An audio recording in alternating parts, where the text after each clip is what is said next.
ठीक है, तो आज हम इस अष्टोदय महावास्य में अथ प्रथमाध्याय प्रथमः पादः पहले अध्याय में पहला पाद प्रारंभ करते हैं। और सबसे पहला सूत्र है वृद्धिरादेश। कौन सा सूत्र है? वृद्धिरादेश। इसकी पदच्छेद करेंगे अलग अलग। तो वृद्धि प्रथमा व्यक्ति एक वचन, आदेश प्रथमा विभक्ति एक वचन। आदेश का समास करेंगे तो आच्य, ऐच्य, आदेश। समास हुआ समाहार द्वंद्व समास। तो यहाँ पर आदेश में द्वंद्व का भेद है समाहार द्वंद्व समास। समाहार द्वंद्व समास होता है और एक होता है इतरेतर द्वंद्व समास। समाहार द्वंद्व समास वहाँ होता है जहाँ एक वचन और नपुंसक लिंग हो।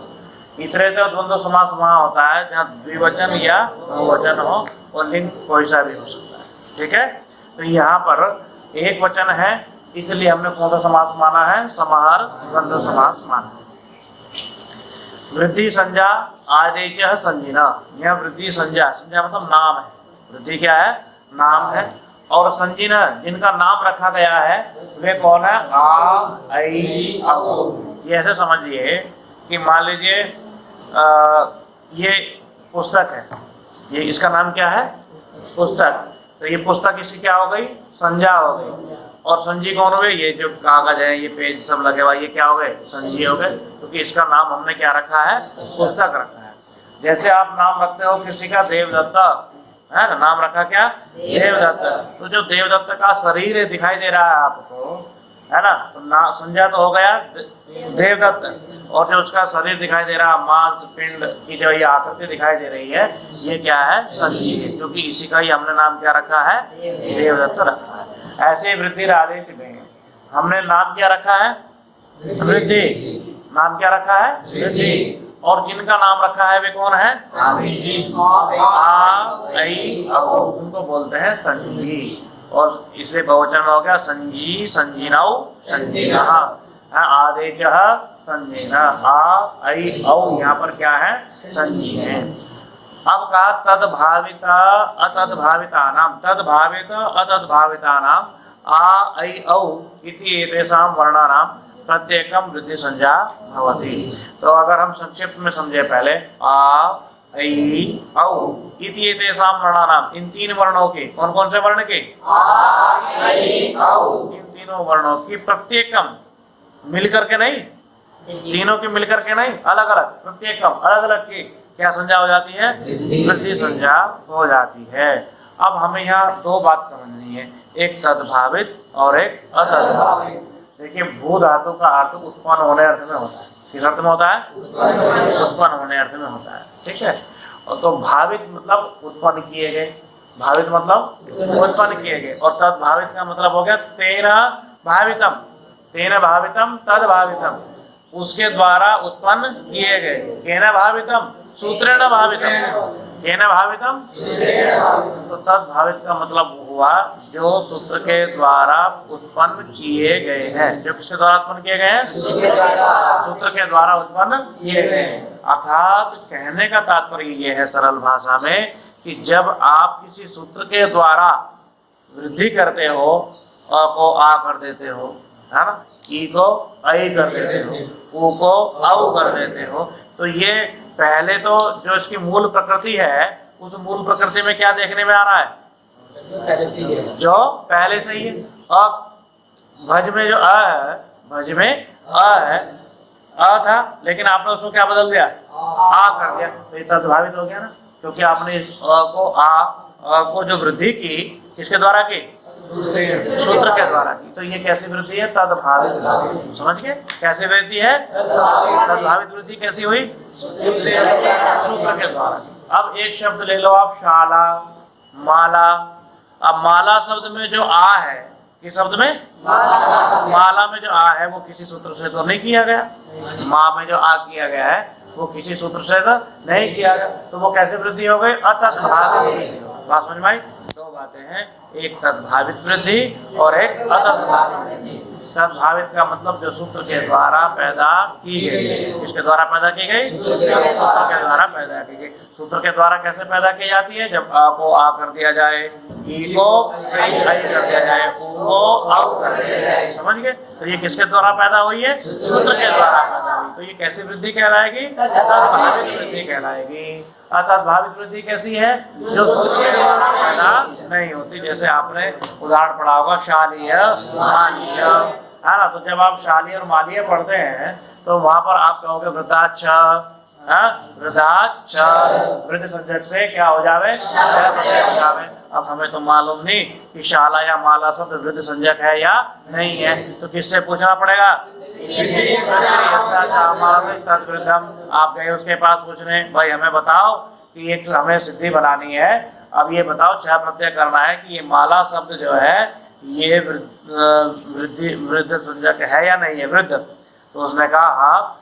क्या कहा? वृद्धि यस्य अचामादि, जिसका जिस शब्द का आदि अर्थ, जिस शब्द का आदि अर्थ कैसा हो? वृद्धि संज्ञक हो। तो उसने कहा ये तो ठीक है, आपने बता दिया कि उसका पहला स्वर कैसा होना चाहिए? वृद्धि संज्ञक होना चाहिए। तो अब उसने कहा कि ये वृद्धि संज्ञक है यानी ये पूछो वृद्धि आदेश से जाकर के। मेरा तो काम इतना बताना था कि भाई मैं तो उसको वृद्ध मानता हूँ जिसका आदि अक्षर कैसा हो? वृद्धि संज्ञक हो। अब वृद्धि संज्ञक है या नहीं ये किससे जाके पूछो? वृद्धि आदेश से जाओ। तो आप गए वृद्धि आदेश के पास, उसने कहा आ ऐ औ की वृद्धि संज्ञा करता हूँ मैं। तो आ ऐ औ की वृद्धि संज्ञा करता हूँ। तो किसी के मन में ये बात आ जाए कि भाई सूत्र से ही अगर वृद्धि की जाती है, किससे? सूत्र से, तो उसी की ही वृद्धि संज्ञा हो। तो यहाँ तो सूत्र से नहीं की गई, तो इसलिए ये समाधान दिया गया कि दो प्रकार की वृद्धि मानो, एक तद्भावित वृद्धि और एक तद्भावित। तद्भावित वो जो सूत्र के द्वारा की गई है, तद्भावित वो जो सूत्र के द्वारा नहीं की गई है। तो जब वृद्धि आदेश के पास गए तो उसने कहा हाँ मैं आ ऐ और औ को क्या मानता हूँ?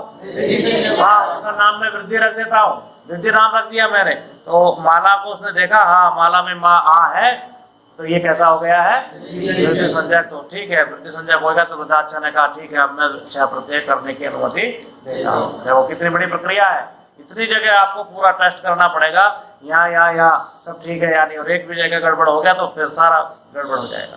तब छह प्रत्यय आप करते हैं। तो छह प्रत्यय करने के लिए आपको पहले ये सब चीज देखनी पड़ती है और ये विचारना पड़ता है कि हाँ यहाँ अतद्भावित वृद्धि है। कैसी वृद्धि है? अतद्भावित वृद्धि। जब आप भागा बनाते हैं भज धातु से, भज से अवयव धातु से, और आप भावे से घया प्रत्यय कर देते हैं, घया का अनुबंध लोप करते हैं, तो क्या बच जाता है? अ बच जाता है। स्थिति बनती है भज अ। तो भज अब जब स्थिति बनती है तो यहाँ पर वृद्धि करने के लिए आप जाते हैं अचोणिति, है ना। अजंत अंक को वृद्धि हो जाती है। किस अंक को? अजंत अंक को। तो अजंत अंक के पास गए तो उसने कहा भज तो अजंत अंक है नहीं, भज में तो जय कैसा है? हलंत है। तो फिर उसने एक सूत्र और खोजा तो पता लगा अतः उद्धाया, अतः उद्धाया, है ना। उद्धा के किसको? आकार, है ना। किसको? हाँ आकार को, उद्धा के आकार। तो आपने कहा भाई उद्धा में आकार है या नहीं, ये किससे पूछेंगे? अलोन्त्यात् पूर्वोद्धा के पास जाना। तो सबका काम बना हुआ है। अलोन्त्यात् पूर्वोद्धा के पास गए तो उसने कहा मैं उद्धा उसको कहता हूँ जो अंतिम हल से पूर्व वाला, अंतिम हल से पूर्व वाला। तो देखा भज में तो जैसे, तो तीन हल हो गए भ अ ज। तो जैसे पूर्व वाला हल कौन सा हो गया? तो जब आ के पास गए तो आ के पास गए, हम किसके पास गए? आ के पास। तो आ के पास तो देखा कि आ जो है उदा में है ना। तो आकार भी है, साथ उदाय से क्या हो गई? वृद्धि हो गई। वृद्धि हो गई ना। तो फिर जब वृद्धि प्राप्त होने लगी तो फिर प्रश्न उठा, आप तो जानते ही नहीं वृद्धि क्या होती है, किससे पूछे? ये तो पता लग गया कि आपको वृद्धि करनी है, पर अब पूछे किससे कि वृद्धि होती क्या है? तो तुरंत वृद्धि आदेश आएगा। मैं बताता हूँ वृद्धि क्या होती है। आ ऐ औ, इनका नाम क्या है? वृद्धि है। तब आपको पता लग गया कि अब तीन हमारे पास आ गए। अब समस्या और थोड़ी सी बढ़ गई। भाई आ है, एक आई है, एक औ है। अब इनमें से किसको छांटे, किसको करें, किसको करें, ये बड़ी समस्या।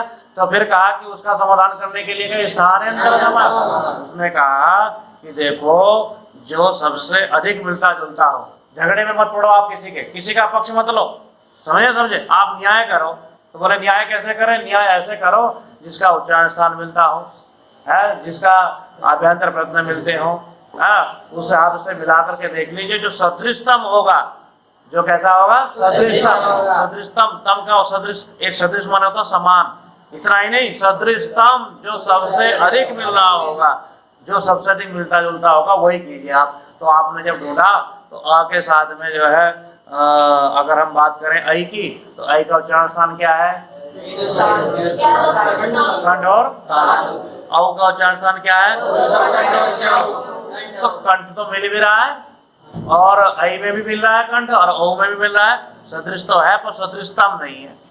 सदृश तो है, सदृशतम नहीं है। सदृशतम का मतलब अत्यधिक मिलता जुलता। फिर आ के पास गए तो आ का उच्चारण स्थान क्या है, कंठ, और अ से आ का ग्रहण हो जाता है तो उसका उच्चारण स्थान क्या हो गया, कंठ। दोनों मिल गए, देखो सदृशतम हो गए ना दोनों। फिर आपने कहा चलो थोड़ा सा और मिलान कर लो इनका, तो अभ्यंतर प्रश्न हमने देखा तो विवृत करना स्वरा, सारे स्वर कैसे हो गए, विवृत। आकार को समृद्ध माना था, वो भी पाणिनि ने क्या मान रखा है, विवृत मान रखा है। तो ये सबसे ज्यादा सदृशतम हो गया। तो इसलिए अ के स्थान पर क्या वृद्धि हो जाती है, आ, बन गया भाज, है ना।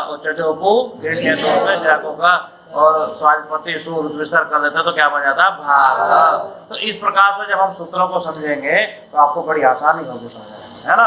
रोचकता भी होगी और ध्यान भी रहेगा, इसके बाद क्या करना है, इसके बाद क्या करना है, एक प्रक्रिया समझनी है आपको, समझे। जब आप प्रातः काल उठते हो, सायकाल तक की दिनचर्या आप करते हो, तो आपको पता रहता है इसके बाद ये करना है, इसके बाद ये करना है, इसके बाद ये करना है, क्यों जी, पता रहता ना। और जब नहीं आते हो तब कितने दिन तक समझ में नहीं आती, कई दिन तक तो पता नहीं लगता करना क्या है इसके बाद, क्यों जी, है ना, ऐसे ऐसे समझ। लेकिन जब धीरे धीरे धीरे धीरे करते रहते तो एक दिन हमें समझ में आया था, फिर हम दूसरों को उपदेश देने लग जाते हैं, क्यों, है ना ऐसा।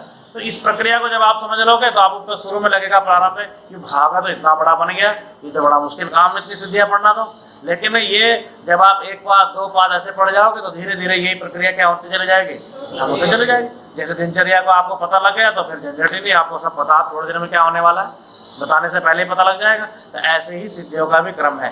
जैसे जैसे व्याकरण में आप अष्टाध्यायी परंपरा से पढ़ते जाएंगे, एक अध्याय, दो अध्याय, तीन अध्याय, चार अध्याय, तो अध्याय तो घटते जाएंगे और सिद्धियां का वजन भी आपका क्या होता चला जाएगा, धीरे धीरे न्यून होता चला जाएगा, घटता चला जाएगा और व्याकरण आपको समझ में आता चला जाएगा। तो भारी प्रक्रिया, पहले भारी, फिर उसके बाद धीरे धीरे धीरे धीरे सरल होता चला जाएगा। तो इससे भयभीत होना नहीं है। तो समझ में आया वृद्धि आदेश। तो वृद्धि आदेश कहता है आ ऐ औ की क्या संज्ञा होगी, लेकिन कैसे, तो तद्भावित और अतद्भावित दोनों की, दोनों की, किस किस की, तद्भावित का मतलब क्या हुआ, हाँ, जो सूत्र के द्वारा पैदा की गई वृद्धि है वो तद्भावित वृद्धि है, और जो बिना सूत्र के पहले से ही विद्यमान थी वो कैसी वृद्धि है, ठीक है। इसके बाद स्वामी जी ने यहाँ उदाहरण दिया है, सबसे पहले आरण्य, क्या उदाहरण दिया है, पढ़ते हो ना आरण्य, हाँ, वो जो जिज्ञासु वाली प्रथमावृत्ति है उसमें हम पढ़ते हैं आरण्य।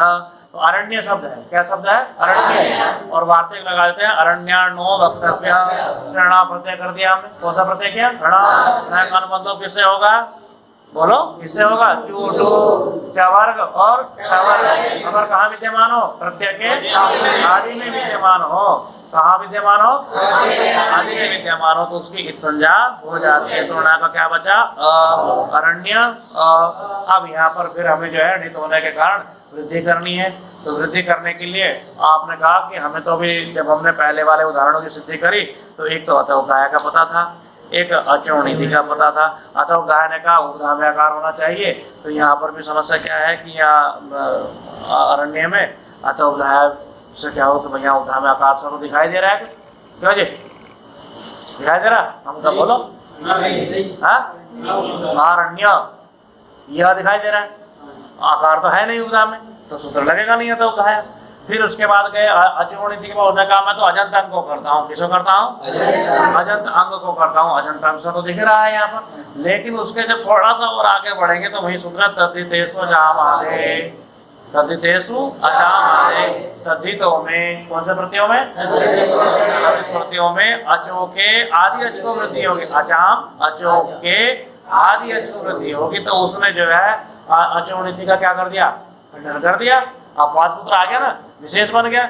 तो तद्धितेषु चामादे सूत्र से अरण्य का जो आदि अच क्या है अ, उसको वृद्धि होगी। तो आपको क्या वृद्धि हो जाएगी आ। कैसी वृद्धि है? तद्भावित तद्भावित तद्भावित। तो बन गया आरण्य अ। ये सिद्ध जैसे आकार को लोप कर देंगे, स्वाद उत्पत्ति सूत्र कर देंगे तो क्या बन जाएगा आरण्य। विग्रह करते हैं इसका अरण्य भवा जंगल में होने वाला। आरण्य वृक्षायते, ये कैसे पेड़ है? जंगल में होने वाले पेड़ है। एक तो पेड़ आपके घर में लगा हुआ नीम का लगा हुआ ना, तो वो जो है आरण्य निम्ब नहीं कहना है। आरण्य निम्ब वृक्ष नहीं कह सकते उसको, क्योंकि वो कहाँ लगा हुआ? घर में लगा। और एक जंगल में लगा हुआ, तो आरण्य निम्ब वृक्ष, जंगल में होने वाला नीम का पेड़। स्पष्ट है, कोई समस्या नहीं। अगला उदाहरण दिया स्वामी जी ने यहाँ, ऐति कायनः इति कस्य अपत्यम। इति कस्य अपत्यम, इति के किसी का नाम है। क्या नाम है? हाँ, इतिक, ऋतिक नहीं, इतिक। क्या नाम है? इतिक नाम है। इति कस्य अपत्यम, उसका जो पुत्र है वो क्या कहलाता है? ऐति कायनः। इतिक शब्द से जब यहाँ पर हम क्या प्रत्यय करेंगे? फा प्रत्यय करेंगे, तो किससे करेंगे? से फक करेंगे। फक का क्या बन जाएगा? फ। इति का फ और आय नहीं नी है, भय को क्या हो जाएगा? इति का आयन। तो ये ध्यान रखना कि फ को ही आयन हुआ है, फ में अ भी है, फ में अ भी है। वो कहाँ जुड़ जाएगा? ना के फ में जुड़ जाएगा। तो इति का आयन। अब जो है आपने तो पढ़ा था कि फक कित हो गया ना, पंगति च कित, हित और कित प्रत्यय परे हो तो क्या नहीं होती है? का निषेध हो जाता है। तो यहाँ तो तद्धितेषु चामादे से वृद्धि होनी नहीं चाहिए। तद्धित प्रत्ययों में तद्धित प्रत्यय है ये भी, तो यहाँ पर तद्धितेषु चामादे से क्या नहीं होनी चाहिए? वृद्धि नहीं होनी चाहिए, परंतु करनी आवश्यक थी। इसलिए पाणिनि ने एक नया सूत्र बनाया, कीति च। क्या सूत्र बनाया? कीति च। प्रत्यय के परे रहते भी तद्धितों में आदि अच को क्या हो जाती है? वृद्धि हो जाती है। तो ई को क्या वृद्धि होगी? ई को क्या वृद्धि हो जाएगी? आई। तो हमें वृद्धि आदेश तो बताएगा आ आई औ की वृद्धि संज्ञा होती है। अब ई को क्या वृद्धि हो तो किसके पास जाना पड़ेगा? स्थानांतर। स्थानांतर के नियम से ई को क्या वृद्धि हो गई? आई। तुम्हारा ऐति का आयना। और फिर ये सिद्ध जैसे आकार का लोप कर दो तो क्या बन जाएगा? ऐति का आयना। उसके बाद उदाहरण है औपगवः। क्या उदाहरण है?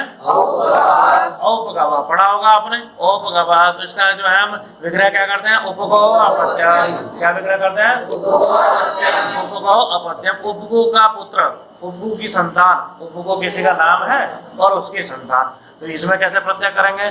तो यहाँ एक चीज और ध्यान रखना, जब जैसे उपगोहो अपत्यम, उपगोहो अपत्यम, एक तो होता है लौकिक विग्रह, एक ऐसा विग्रह होता है, एक ऐसा विग्रह होता है जो अलौकिक विग्रह है ना। तो लौकिक विग्रह तो वो होता है जो लोक में प्रयोग किया जाता है। ठीक है, अयम बालकः उपगोः अपत्यम, है ना। ये किसका है? उपगो का बेटा। ऐसा लोक में प्रयोग हो जाएगा। अब अलौकिक विग्रह करोगे तो उपगो में कौन सी व्यक्ति लगाई है विग्रह में? षष्ठी। तो उपगो नर अपत्य सु। अब ऐसा प्रयोग तो नहीं कर सकते अयम बालकः उपगो गस अपत्य सु अस्ति, ऐसा तो नहीं कर सकते ना। तो ये कैसा विग्रह हो गया? अलौकिक विग्रह हो गया, जिसका लोक में प्रयोग ना हो उसे कैसा विग्रह कहेंगे? अलौकिक विग्रह कहेंगे। अलौकिक विग्रह किसे कहेंगे? जिसका लोक में प्रयोग ना हो उसको हम क्या कहेंगे? लौकिक विग्रह कहेंगे। तो यहाँ औपगवः में उपगोहो अपत्यम, तो क्या अलौकिक विग्रह क्या होगा? लौकिक विग्रह हो गया। अलौकिक विग्रह क्या होगा?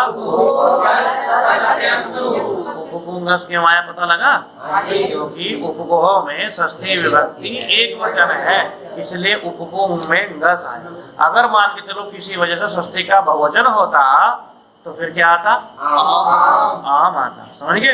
तो इस तरीके से हम जो है अलौकिक विग्रह करते हैं। इसके बाद जब आप प्रक्रिया करोगे समर्थानाम प्रथमानुभाव, है ना, समर्थों में किससे प्रत्यय होगा? पहले वाले से ही होगा। फिर उसके बाद सुख आप लुप्त भी कर दोगे किससे? धातु तो बचेगा क्या आपके पास? उपगु। यहाँ पर तस्यापत्यम से अण प्रत्यय करेंगे। उपगु का क्या बचेगा? अण का क्या बचेगा? उपगु। फिर आदेश को वृद्धि प्राप्त हुई किससे? बोलो तद्धितेषु चामादे। उ को क्या वृद्धि हो? औ, तो बन गया औपगु अ। अब यहाँ पर और गुणा से गुण प्राप्त हुआ। किससे प्राप्त हुआ? अब गुण प्राप्त हो तो गुण में भी यही समस्या आई कि गुण किसे कहते हैं। तो आधेन गुणा ने बताया अ ए ओ, इसका नाम क्या है? गुण। क्या नाम है? गुण। किसका? अ ए ओ, इसका नाम क्या हो गया? गुण। समझ गए? तो अब हमें यहाँ भी छांटना है कि ऊ के स्थान पर क्या गुण हो, अ गुण हो या ओ गुण हो या ए गुण हो। तो फिर कौन बताएगा? स्थान है। उसने बताया कि अ के स्थान पर क्या गुण होता है? ओ। ऊ के स्थान पर क्या गुण होता है? ओ। तो बन गया औ प गो अ, और फिर एचो या से अब आदेश कर दो तो क्या बन गया? ओ। स्वादिपति ऋतुषर कर दो तो क्या बन जाएगा? ओ। तो इस प्रकार से हमने इन उदाहरणों में ये देखा कि किस प्रकार से जब हम वृद्धि करते हैं तो वृद्धि आदेश की आवश्यकता कैसे पड़ती है। समझ गए? तो इन उदाहरणों में वृद्धि आदेश क्या करता है? वो बताता है कि आ आई औ की क्या संज्ञा होती है? वृद्धि प्रदेशानि सूत्राणि, ऐसे सूत्र जहाँ पर वृद्धि की आवश्यकता पड़ेगी, वृद्धि के स्थान वाले सूत्र जहाँ वृद्धि का प्रयोग किया गया तो वृद्धि रेची इत्यादि नहीं, ऐसे बहुत सूत्र अष्टाध्यायी में है जहाँ पर वृद्धि की आवश्यकता पड़ेगी। अब थोड़ी से आगे बढ़ के चर्चा कर रहे हैं। उत्पम कस्मान न भवति, उत्पम कस्मान न भवति। अभी उत्पम क्या होता है? अब उत्पम देखिए आप, एक सूत्र आपने पढ़ा होगा चो को सूत्र कहता है च वर्ग से क वर्गादेश, च वर्ग से च वर्ग को क वर्ग होता है झल के परे रहते हैं। किसके परे रहते हैं? झल के परे। या पदांत हो, दो शर्त है, या तो झल प्रत्यार परे हो या पदांत। पदांत का मतलब अंतिम अक्षर होना चाहिए। ठीक है। अब ये जो वृद्धि आदेश सूत्र है आपका, कौन सा सूत्र? वृद्धि आदेश। अच्छा एक चीज बताओ आप, वाच माने वाणी, वाच वाच माने वाणी, कैसे रूप चलता है? इतना समझ लो आप, वाक वाचौ। तो वृद्धि आदेश में भी चाकू का ऐसे का होना चाहिए था। जब वाच को वाक हो गया, वाच को वाक, वाच को वाक, ऐसे वृद्धि आदेश को क्या होना चाहिए था? आदेश होना चाहिए था। चौकू, चौकू सूत्र लगता है वहां पर भी, जो चाकू का करता है चौकू सूत्र कहता है च वर्ग को क वर्ग आदेश होता है। क्या होता है? च वर्ग को क्या परे रहते? जल प्रत्यार परे हो या, लेकिन वृद्धि आदेश के बाद में जल प्रत्यार तो परे है नहीं, कुछ भी परे नहीं है। हम तो पदांत है। पदांत का मतलब शब्द का अंतिम अक्षर होना चाहिए, शब्द का अंतिम अक्षर होना चाहिए। सुप्तिंगंदम पदम कहते हैं ना, तो अंतिम अक्षर होना चाहिए। तो यहाँ वृद्धि आदेश में च कैसा है? अंत में। तो इसलिए चौको से ये वृद्धि आदेश के च को क्या होना चाहिए? समझ गए? परंतु पाणिनि ने क्या किया है भाई? क्या किया है? क नहीं किया। तो उसी का जवाब दे रहे हैं कि क्यों नहीं किया। उत्पम कस्मान न भवति, यहाँ पर चाकू का क्यों नहीं किया। समझ गए? क्या प्रश्न उठाया? क्यों नहीं होता? चौकू पदस्य इति, तो कहते हैं भत्वाद। भत्वाद क्या? भत्वाद। भत्वाद का मतलब भय संज्ञा होने से। क्या होने से? आपने सूत्र पढ़ा होगा यचीभम। क्या सूत्र पढ़ा है? क्या संज्ञा होती है उसे? इसके यकार आदि और अजादि प्रत्यय के परे रहते किसकी होती है? पूर्व वाले की। क्या संज्ञा होती है? तो उसी के नीचे जब आप आगे पढ़ोगे तो वहीं पर एक सूत्र आएगा। आगे पूछ ही दिया गठम भय संज्ञा। अरे भाई वो तो कहता है यकार आदि अजादि प्रत्यय के परे पूर्व की भय संज्ञा होती है। तो यहाँ कोई यकार आदि अजादि प्रत्यय तो परे है नहीं, तो कैसे भय संज्ञा कर दोगे आप? तो इसलिए प्रश्न तुरंत उठाया कथम भय संज्ञा। भय संज्ञा कथम, तर्क करने वाला भी इतना कमजोर नहीं है। मुझे बेवकूफ बना दोगे आपकी भय संज्ञा हो गई यहाँ, ऐसे ही कह दिया आपने। भत्वाद भय संज्ञा होने से जैसे बालकों को बहकाते कि ले टोपी जा चुपचाप चला जाए इधर से, है ना, मत पूछ, ऐसा नहीं चलेगा काम। मैंने पूछा वृद्धि आदेश में चाकू का क्यों नहीं हुआ, तो मुझे आपने ये गोली दे दी।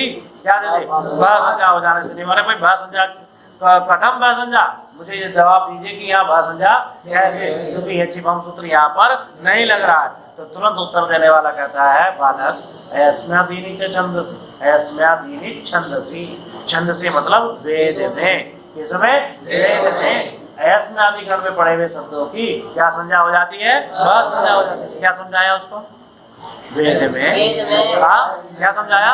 वेद में अस्म्यादि गण में पढ़े हुए शब्दों की भय संज्ञा हो जाती है। ठीक है। तो बालक कहता है अरे भाई छंदसी इति उच्यते, सूत्र क्या कह रहा है? वेद में। क्या कह रहा है? वेद में। सूत्र क्या कह रहा है? वेद वेद में। न चेदम छंद, मैं तो अष्टाध्यायी के सूत्र की बात कर रहा हूँ, मैं वेद के मंत्र की बात थोड़ी ना कर रहा हूँ। किसकी बात कर रहा हूँ? सूत्र की बात कर रहा हूँ। ठीक है, मैं मानता हूँ ऐस्मैतिक छंदसी सूत्र जो है वो ये कहता है कि ऐस्मैतिक गण में पढ़े हुए शब्दों की ना जो पढ़े हैं वेद में वो क्या माने जाते हैं? भयसंज्ञक माने जाते हैं। मुझे कोई आपत्ति नहीं है, परंतु मैं वृद्धिराजे सूत्र के बारे में पूछ रहा हूँ, और वृद्धिराजे सूत्र तो वेद का तो है नहीं, ये तो अष्टाध्यायी का सूत्र है। न च इदम छंद, न च इदम छंद, ये छंद नहीं है। तो समझाने वाला कहता है छंदोवत सूत्राणि भवन्ति। सूत्र किसके समान माने जाते हैं? हाँ, छंदों के समान माने जाते हैं, वेद के समान ही माने जाते हैं। जब वेद के समान माने गए तो ऐस्मैतिक छंदसी सूत्र में इन सब सूत्रों का समावेश मान लिया गया। सब सूत्र कौन से? अष्टाध्यायी के समस्त सूत्र उसके अंदर समाविष्ट हो जाने के कारण वृद्धिराजेश की क्या संज्ञा हो गई? बोलो क्या संज्ञा हो गई? संज्ञा हो गई। तो भय संज्ञा हो जाने से यहाँ पर चौको सूत्र नहीं लगता।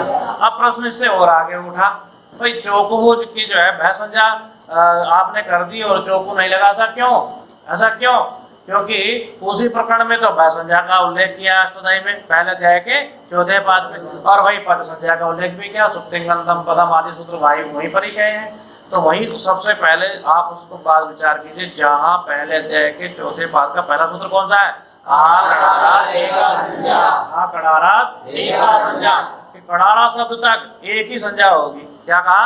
एक संज्ञा होगी। कड़ारा शब्द कहा है? कड़ारा कर्मधारय, दूसरे अध्याय के दूसरे पाद का अंतिम सूत्र है। तो उस तक कड़ारा कर्मधारय तक एक समय में एक ही संज्ञा होगी। क्या होगी जी? एक समय में एक ही संज्ञा। तो वृद्धिराजेश ऐसा नहीं है, ये जो है इसकी जो है भय संज्ञा आपने पदांत भी है, ये पद संज्ञा तो है, तभी तो चौको लग रहा था।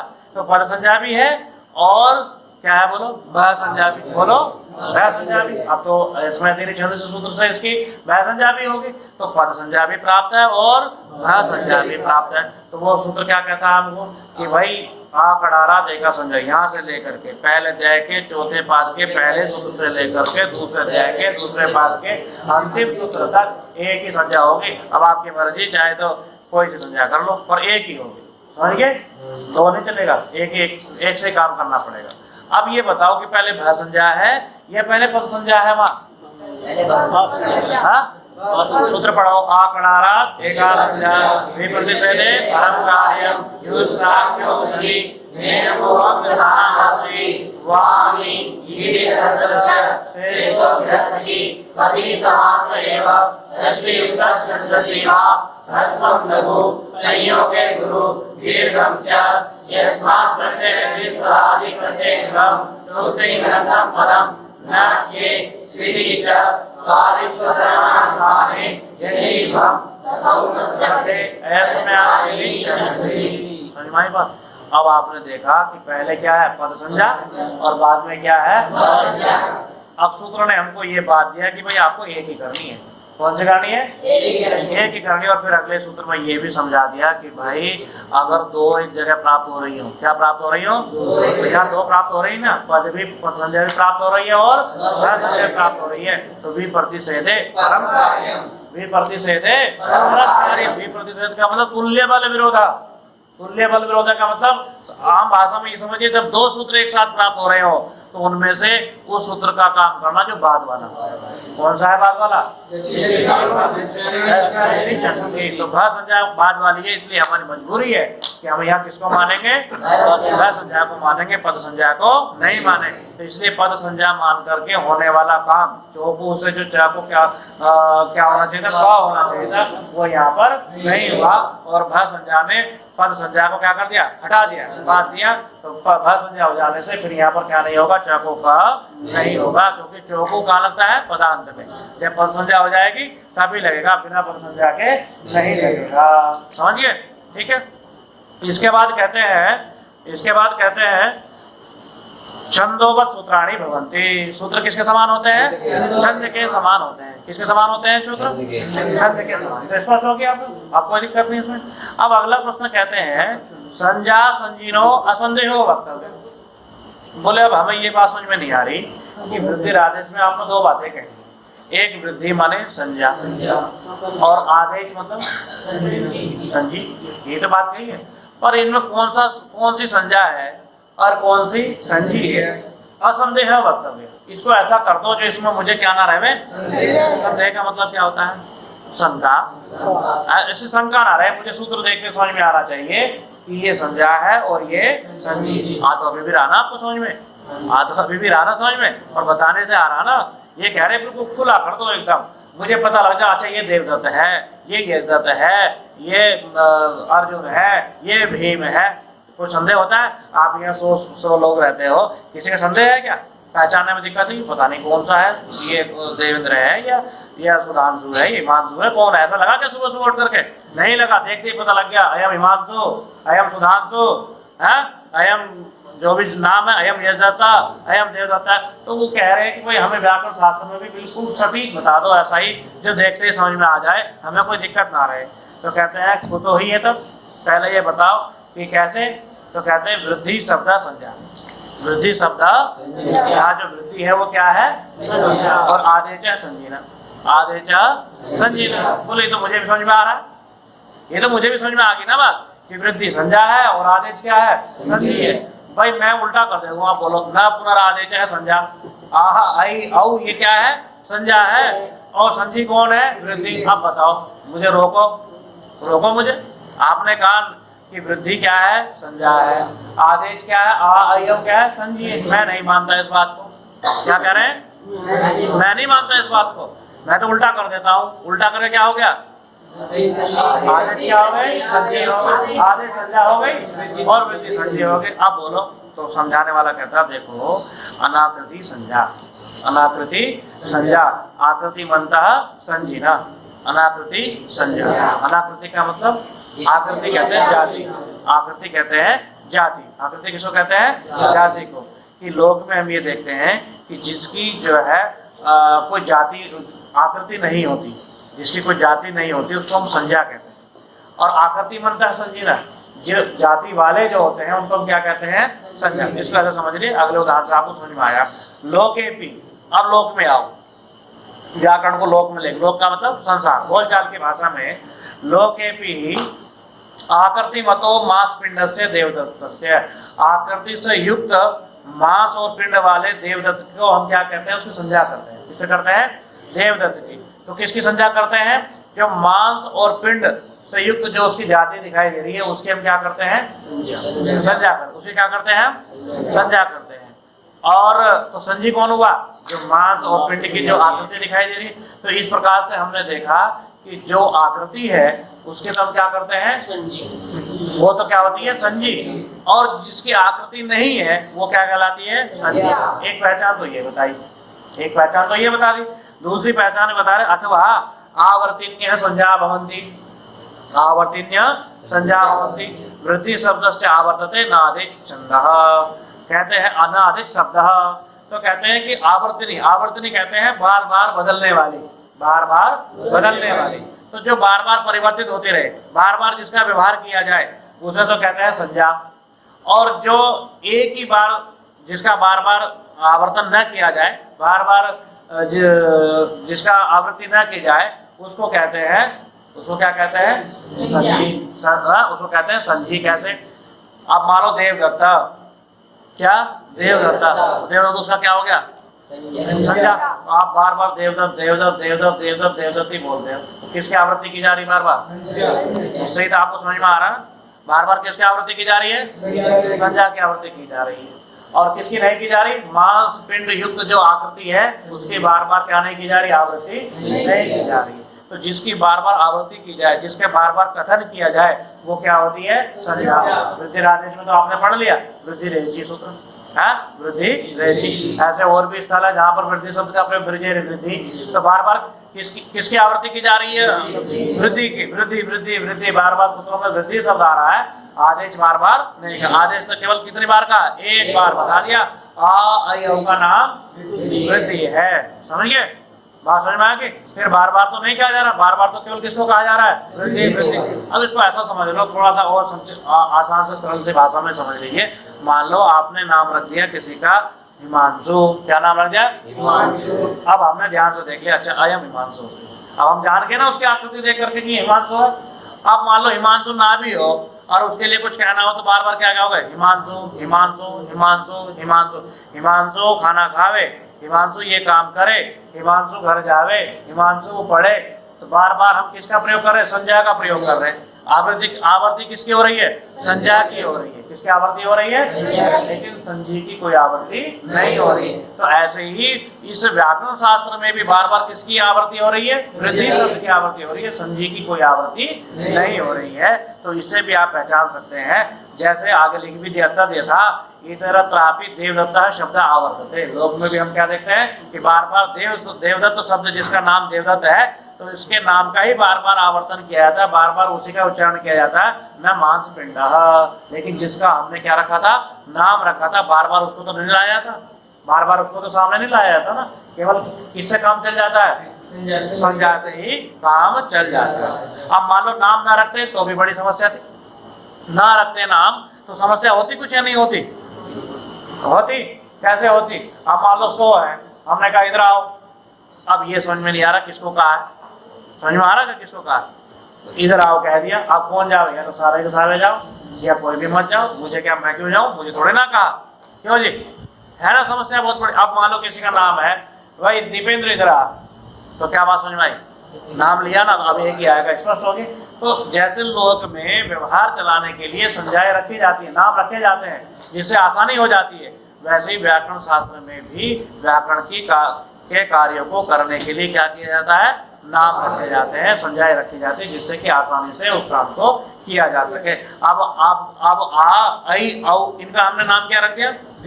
वृद्धि नाम रख दिया। तो पूरे व्याकरण शास्त्र में आपको कोई समस्या नहीं है कि जहाँ भी वृद्धि होगी आपको तुरंत पता लग जाएगा आ, ऐ, औ, वृद्धि, इनका नाम क्या है? वृद्धि है। तो इस प्रकार से काम चल जाएगा। एक और पहचान बता रहे, अथवा पूर्वोच्चारित है संजी। जो संजी होती है उसका पहले उच्चारण किया जाता है। संजी का मतलब जिनका नाम रखा गया है। तो वृद्धि नाम किसका रखा गया? बोलो, किसका नाम रखा गया? तो पूर्वोच्चारित है। पूर्वोच्चारित का मतलब पहले। सूत्र में पहले किसका कथन किया जाता है? बोलो, संजी का। संजी का किसका किया जाता है? संजी का। तो आ, ऐ, औ और परोच्चारित संज्ञा, और बाद में किसका उल्लेख किया जाता है? जैसे अधेन गुणा, अधेन गुणा। तो अधेन क्या है? अ, ए, ओ, जिनका नाम रखा गया है, संजी है ना ये, तो इनका पहले कथन कर दिया गया। और संज्ञा का उल्लेख कहाँ किया गया? बाद में। कहाँ उल्लेख किया गया? हलोनंतरा संयोग, है ना। देखो संज्ञा कहाँ आ रही है? बाद में आ रही है। ठीक है। कथा कथवतु निष्ठा सर्वादीनी सर्वनामानि अचोन्त्यादि अलोन्त्याद। बोलो, कुछ दिक्कत तो नहीं हो रही? दादा घोड़ा है, तो इस पर समझ में आ रही है? समझ में आ रही ना इस पर कि भाई पहले किसको बोला जाता है? संजी को, और बाद में किसको बोला जाता है? संज्ञा को। तो ये भी एक पहचान है कि पूर्वोच्चारित है संजी। इस व्याकरण शास्त्र में सबसे पहले किसका उच्चारण किया गया? संजी का, और बाद में किसका उच्चारण किया गया? संज्ञा का। तो आपको देखते ही पहचान में आ जाएगा कि जो सूत्र संज्ञा करने वाले हैं उनमें पहली जो बात है वो किसके लिए कही गई है? संजी के लिए, और दूसरा जो कहा है किसके लिए? संज्ञा के लिए। वो ऐसा क्यों बोले? इसलिए सतो ही कार्यण भवितव्यम, जो विद्यमान होता है उसी का ही नाम रखा जाता है। क्या कहा? उसी का ही तो नाम रखा जाता है। तो पहले विद्यमानता दिखाओ, है ना। नाम रखना है गुण, पर किसका रखना है पहले ये तो बताओ। नाम क्या रखना है? गुण, पर किसका रखना है पहले ये दिखाइए। तो किसका रखना? अ, ए, ओ, विद्यमानता हो गई, और उसके बाद में उसका हमने नाम रख दिया गुण। जैसे सांख्य दर्शन में क्या कहा जाता है कि पहले जो चीज विद्यमान होगी उसी से ही क्या होगा? सत्कार्यवाद। सत्कार्यवाद किसे कहते हैं? जो चीज पहले से विद्यमान है वही चीज उससे उत्पन्न होगी। जैसे तिल में तेल है पहले से विद्यमान, किसमें? तिल में तेल है। तिल छोड़ो, सरसों में का एक दाने सरसों होती है। सरसों से क्या निकलता है? देखा निकलते हैं। लेकिन सरसों को आप कट्टे में भर कर रख दोगे, बोरी में भर कर रख दोगे, तब तो तेल नहीं निकला उसमें से। तब तेल निकला क्या? नहीं निकला, और फिर 1 साल तक रखी है तभी नहीं निकला। लेकिन जब आपने उसको एक प्रक्रिया करी तो उससे क्या निकला? तेल। तो क्या वो कहीं से उड़ के आया उसके अंदर तेल? नहीं, पहले से ही उसमें विद्यमान था, तभी तो तेल निकला। आप ये रेत का भर के पूरा डाल दो, तेल निकलेगा क्या? निकलेगा क्या? नहीं। क्यों? क्योंकि सरसों के जो बीज हैं उसमें पहले से तेल विद्यमान है और रेत में तेल विद्यमान नहीं है। ऐसी बात यहाँ कह रहे हैं, सतो ही कार्येण भवितव्यम, कि जो चीज पहले विद्यमान होती है उसी का ही तो नाम रखा जाएगा। किसका नाम रखा जाएगा? जो चीज पहले, जब बच्चा पैदा होता है तो पैदा होने से पहले नाम रखा जाता है, बाद में रखा जाता है? बाद में। तो पहले जो जिसका नाम रखना वो आना चाहिए ना। कौन? संजीव। जिसका नाम रखना है पहले वो आएगा, और फिर उसके बाद उसका क्या रखा जाएगा? नाम रखा जाएगा। तो इसलिए जो है पूर्वोच्चारिता संजी और परोच्चारिता संज्ञा। तथा इतरत्रापि सतो मांस पिंड से देवदत्त से इति संज्ञा क्रियते। जो मांस पिंड से युक्त जो देवदत्त है उसका नाम तब रखा जाता है जब वो पहले विद्यमान हो जाता है। सत मतलब विद्यमान। तो देवदत्त नाम कब रखा जाएगा? जब पहले उसका शरीर हमारे सामने दिखाई देगा, उसका शरीर विद्यमान होगा, उसका शरीर सत्ता के रूप में आएगा, तब हम उसका नाम रखेंगे देवदत्ता। पहले हम उसका नाम नहीं रखेंगे। तो ऐसे ही ये जो संज्ञा सूत्र है इनमें पहले किसका बोध होना चाहिए? संजी का, और उसके बाद हम क्या करेंगे? नाम रखेंगे। तो फिर आप सबके मन में जो एक बड़ा प्रश्न उठ रहा है वृद्धिरादेश, आगे प्रश्न आ गया कथम वृद्धिरादेश। तो फिर आप अपना ही सिद्धांत यहाँ के उल्टा कर रहे हो। कहाँ? वृद्धिरादेश में। आपने दुनिया भर के सूत्र तो गिनवा दिए थे, गुणा और हलोरंता संयोगा और दिवचनम प्रक्रिया, दुनिया भर के सूत्र हैं। सब जगह क्या किया है? सब जगह पहले किसको कहा है? संजी को। संजय को। और बाद में किसको कहा है? लेकिन वृद्धिरादेश में क्या है? पहले संज्ञा, बाद में किसका कथन है? संजी का। तो इसलिए प्रश्न उठाया कथम वृद्धिरादेश, कथम वृद्धिरादेश। तो कहते हैं एतद एकम का मतलब क्या? उन्नति होना। क्या होना? उन्नति होना। तो सबसे पहले जब आप अष्टाध्यायी का सूत्र बोलना प्रारंभ करें तो सबसे पहले आपके मुख से क्या निकले? वृद्धि। क्या निकले? वृद्धि। तो वृद्धिरादेश आ की तो वृद्धि संज्ञा होती है, तो उसका अर्थ है ही है, परंतु वृद्धि का अर्थ यहाँ पर क्या लेना चाहिए? बढ़ना। पढ़ने वाले भी पढ़े, पढ़ाने वाले भी पढ़े, उनकी भी सबकी उन्नति हो, इस प्रकार की मंगल कामना के लिए क्या लिखा गया है जी? हाँ। क्यों? मांगलिक है आचार्य, मांगलिक आचार्य। कौन आचार्य? पाणिनि आचार्य। कौन सा आचार्य? पाणिनि आचार्य। कैसे हैं? मांगलिक हैं, मंगल चाहने वाले हैं, सबका कल्याण चाहने वाले हैं, किसी का बुरा चाहने वाले नहीं है। तो ऐसे जो मांगलिक आचार्य हैं, सबका कल्याण की इच्छा रखने वाले जो आचार्य पाणिनि हैं, महता शास्त्रोघस्य मंगलार्थम। शास्त्रोघ, शास्त्रों कहते हैं शास्त्र के समूह, शास्त्र का ओघ कहते हैं समूह। महता शास्त्रोघस्य, इस महान शास्त्र समूह के मंगलार्थम, किसके लिए? मंगल के लिए। वृद्धि शब्दम आदितः प्रयुक्ते, वृद्धि शब्द का आदि में प्रयोग किया गया। समझ गए? यहाँ केवल इसलिए करना पड़ा कि जिससे वृद्धि शब्द कहाँ जावे? पहले आ जावे, और उससे एक अर्थ और भी निकल जाए। कौन सा? मंगल, बढ़ना, ये अर्थ भी निकल जाए, तो जिससे पढ़ने पढ़ाने वालों का भी क्या होता रहे? मंगल होता रहे। समझ गए? इस पर समझ में आगे बात कि वृद्धिरादेश में जो है संज्ञा को पहले क्यों कहा है? किस लिए कहा है? मंगल के लिए कहा है। क्यों? क्योंकि ऐसा कथन है कि मंगलादीनि ही शास्त्राणि प्रथन्ते। मंगलादीनि, जिन शास्त्रों के आदि में मंगलाचरण किया जाता है। आप भी मंगलाचरण करते हैं ना, जब कोई व्याख्यान देता है तो वेद का मंत्र पढ़ता है, कोई श्लोक पढ़ता है, कोई कुछ पढ़ता है, तो हम सबसे पहले क्या करते हैं? मंगलाचरण। क्यों करते हैं? मंगल कामना के लिए करते हैं। मैं व्याख्यान बढ़िया दूँ, मैं ठीक से बोलूँ, सुनने वालों का भी कुछ भला हो, है, संसार का भला हो, ये सब कामना की जाती है ना। तो ये हमारी परंपरा है कि जब हम किसी काम को करते हैं तो उससे पहले क्या किया जाता है? मंगलाचरण किया जाता है। तो पाणिनि ने भी क्या किया? कैसे किया? वृद्धिरादेश से किया। तो उसमें किस शब्द को पहले रख करके? वृद्धि शब्द को पहले। क्यों? क्योंकि कथन है मंगलादीनि ही शास्त्राणि प्रथन्ते, जिन शास्त्रों के आदि में क्या किया गया हो? आदि का मतलब प्रारंभ। जिन शास्त्रों के प्रारंभ में मंगलाचरण किया गया हो, तो ऐसे शास्त्र प्रथन्ते, प्रथु विस्तारे, प्रथु विस्तार का रूप बना प्रथन्ते। ऐसे शास्त्र क्या होते हैं? विस्तार को प्राप्त होते हैं। क्या प्राप्त होते हैं? विस्तार को प्राप्त होते हैं। खूब पढ़े जाते हैं, खूब उनका यश फैलता है। और वीर पुरुषाणी भवंती, उनके जो अध्येता होते हैं ना, उन शास्त्रों के पढ़ने वाले, किसके पढ़ने वाले? किस शास्त्र को? जैसे अभी यहाँ व्याकरण शास्त्र पढ़ रहे हैं तो इसको पढ़ने वाले कैसे होते हैं? वीर पुरुष होते हैं। कैसे पुरुष होते हैं? वीर पुरुष होते हैं। कैसे पुरुष होते हैं? वीर पुरुष होते हैं। और आयुष्मत पुरुषाणी, आयुष्मत मतलब उनकी आयु कैसी होती है? बड़ी। आयुष्मान किसको कहते हैं? आयु वाले। उनकी आयु कैसी होती है? दीर्घ आयु होती है। और अध्येतारश्च वृद्धि युक्ता यथास्यु, जो पढ़ने वाले हैं, कौन? बोलो, जो पढ़ने वाले हैं। अध्येता, अध्येता कौन है? पढ़ने वाले भी किससे युक्त हो जावे? वृद्धि से युक्त हो जावे।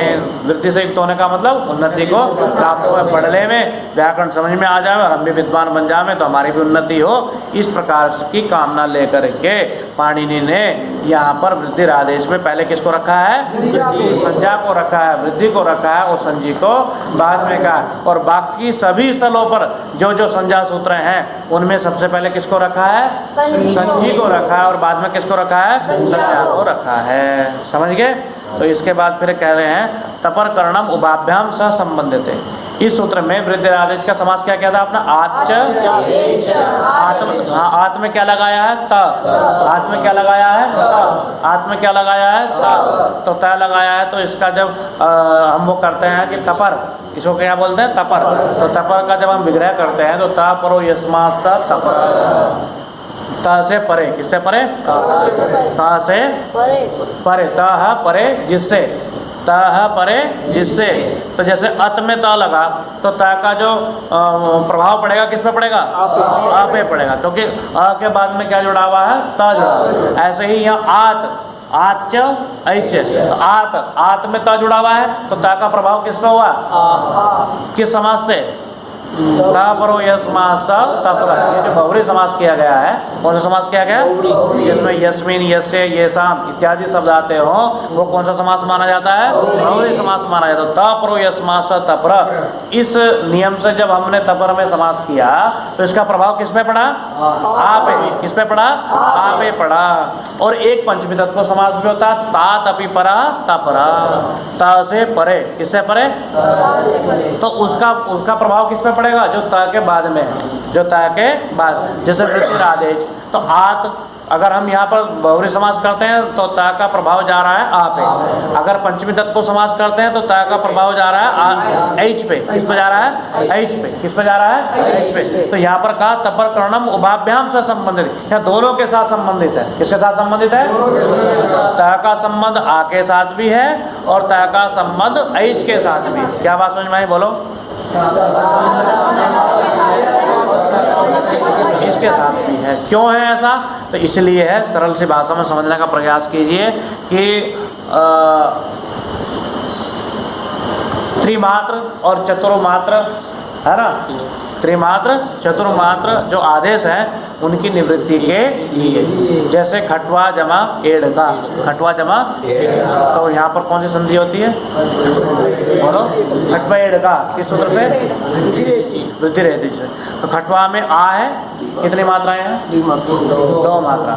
और एड़का में कितनी मात्रा है? दो, क्योंकि वहाँ पर भी जो है दीर्घ है तो कितनी मात्रा होगी? चार। स्थानांतर तो मैं क्या कहता है कि भाई मिलता जुलता आदेश होना चाहिए, सदृशतम होना चाहिए। तो जब चार मात्रा वाले की जगह पर आदेश करोगे तो कैसा होना चाहिए? चार मात्रा वाला ही होना चाहिए। कैसा आदेश होना चाहिए?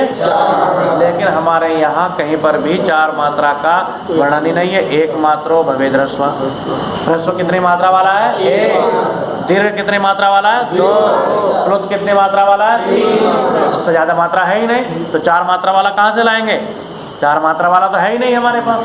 समझ गए? और कई जगह तीन मात्रा वाला भी होगा। जैसे जैसे हमने कहा हिता नहीं, जैसे हमने कहा देव ऐश्वर्यम, देव ऐश्वर्यम, तो वह में अ है, अ एक मात्रा, और ऐश्वर्यम की कितनी मात्रा? ऐ की दो, तो कितनी मात्रा होगी? तीन। तो इन तीन मात्रा के स्थान पर जब हम ऐकार आदेश करें आई करेंगे ना वृद्धि रहित से, तो वो भी कैसा होना चाहिए, 3 मात्रा वाला होना चाहिए। कैसा होना चाहिए, 3 मात्रा वाला होना चाहिए। और इस वाले उदाहरण में खट्वेड़ का में जब हम क्या करेंगे, आई करेंगे, तो वो आई कैसा होना चाहिए, 4 मात्रा वाला होना चाहिए। तो ये 3 मात्रा वाला और 4 मात्रा वाला जो आदेश प्राप्त हो रहे हैं, ये आदेश न हो जावे, इसलिए यहाँ पर पाणिनि ने बीच में क्या रखा है, तपर रखा है। क्या किया है, तपर। तो यहाँ तपर का संबंध आ के साथ भी है और तपर का संबंध किसके साथ है, ऐश के साथ भी है। तो ये वृद्धिराज सूत्र यहाँ पर अब समाप्त हुआ। इसके बाद हम यहाँ पर अदेंग गुण सूत्र को कल देखेंगे। तो इस पे हमने चर्चा करी, इसको आप फेरिए, यदि कोई चीज़ समझ में नहीं आती तो इस पे हम कल फिर विचार करेंगे।